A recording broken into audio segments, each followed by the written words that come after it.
So, kumuha uli tayo ng dalawa pang female. Yan. Dito uli kay DJRG Farm. Yan. Kasi malapit siya eh. Kaya mas maganda na rin sa kanya kasi malapit siyang kuhanan. Ayan, dalawang female uli. So, total female natin is ano na, 7. Then, ang male natin 3. So, meron na tayong ni-separate doon. Mamaya, pakita ko sa inyo yung hiniwalay ko na silang 3. Dalawang babae, isang male. Ito, ihuwalay ko rin yung dalawa.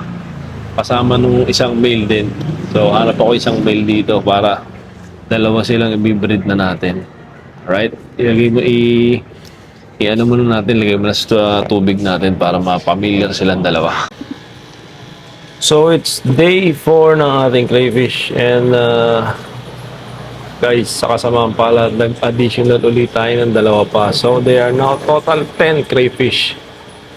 So, meron tayong 6 na galing kay DJRG Farm, which is dito sa Binyan. Then, meron tayong 4 na galing kay Gagambino PH. Doon naman yan sa may Taguig.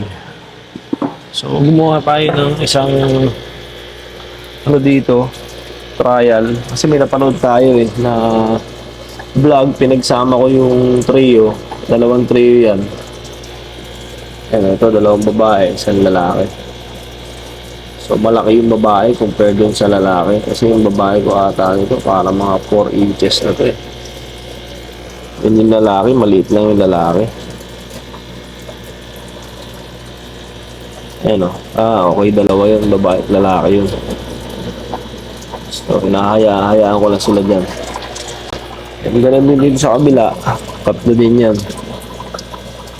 Dalawang babae, isang lalaki. Trio din. So, tinuruan naman tayo para magtingin ng babae at lalaki. Then yung 4 na nandito dito, hindi ko alam kung anong gagawin nila, kung anong plano nila.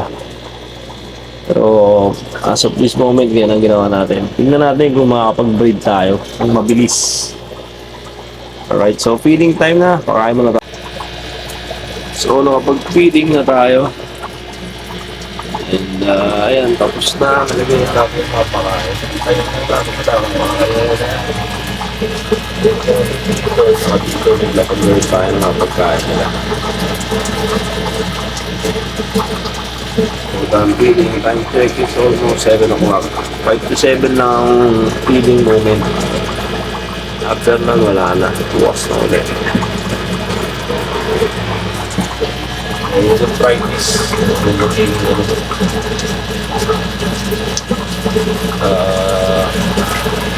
Ginawa natin. Yan, ganyan. Alright.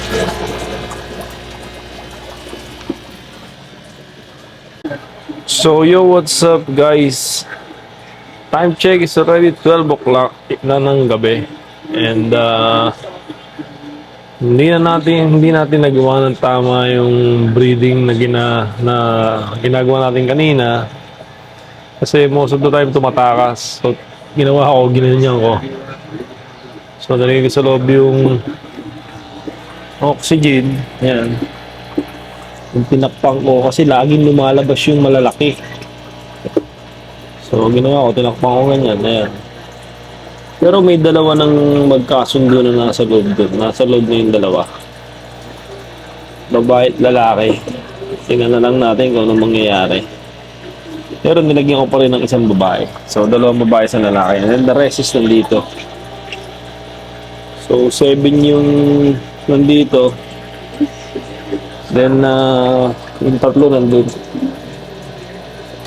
So, kayaan na lang natin sila. Bukas kasi aalis ako eh. So, let it be. Sa gabi na kami magkikita nito ulit.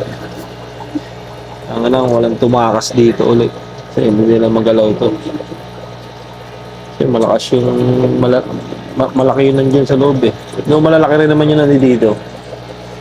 Oh, mga 4 inches.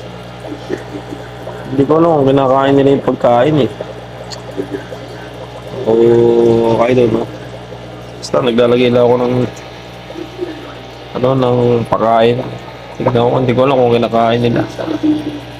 Yan, mga butil pa. So that's it guys for our fourth day and additional 2 female. So total of 10 crayfish na yan. Na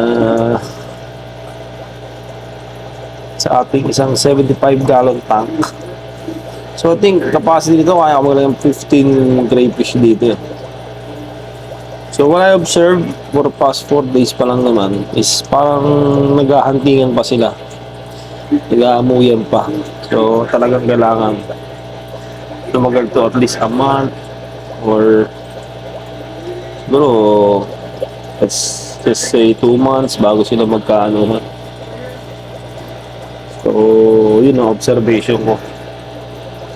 Then hindi natin alam kung gaano kabilis yung mga lalaki na pumare dun sa mga babae natin. So babae natin 7, 3 lalaki lang. So on that point, advantage. So nakuha natin is 3 kay Gagambino na female. Then 4 na female kay pangalan nito, kay DJRG. So as you can see, very healthy sila. Na-manage na nila yung water natin. Pag ginalaw mo yan, mabilis yan. Takbo agad yan. Pag ginalaw mo yan, pumapalag sila talaga. So sign na healthy sila and okay yung tubig natin. Talagang hindi ko lang malaman kung bakit ayaw pa nila mag-pairing. Baka nag-aamuyan pa. Meron din doon. So that's it guys. Para sa ating crayfish hobby venture. Ano nga nilang tumambay dito eh. Day 4. Alright. Hindi ko alam kung mag-adpa uli ako or hayaan ko ng ganyan yan. At least 10. Kaya natin, tignan natin kung ano mangyayari. Peace!